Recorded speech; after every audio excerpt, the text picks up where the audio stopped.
Udhibiti na usimamizi wa silaha ni jukumu la kila Mtanzania, awe mtoto, kijana, mzee, mwanamke au mwanaume.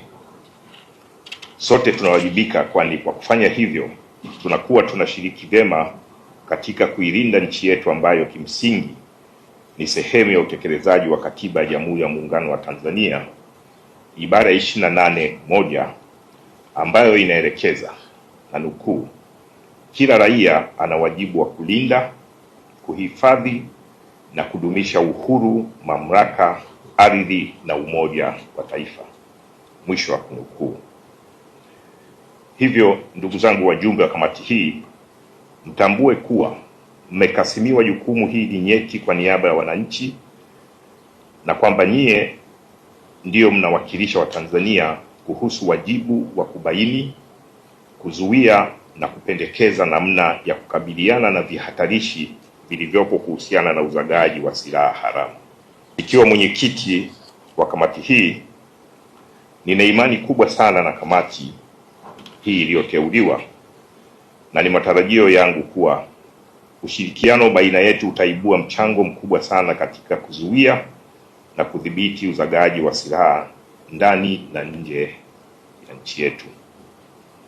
Ndugu wajumbe, migogoro mingi duniani inayoambatana na mapigano huchochewa na uzagaji wa silaha haramu, hasa silaha ndogo ndogo na nyepesi.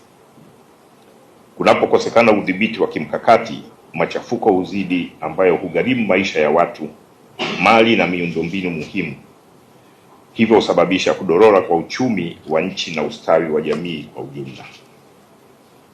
Nikirejea hotuba ya Mheshimiwa Mwigulu Lameck Nchemba, mbunge, Waziri Mkuu wa Jamhuri ya Muungano wa Tanzania, kuhusu madhara ya uzagaji wa silaha aliyoitoa akiwa waziri wa mambo ya ndani ya nchi wakati wa tukio la utekelezaji wa silaha haramu mkoani Kigoma mwaka wa 2017, alisema, na ninanukuu,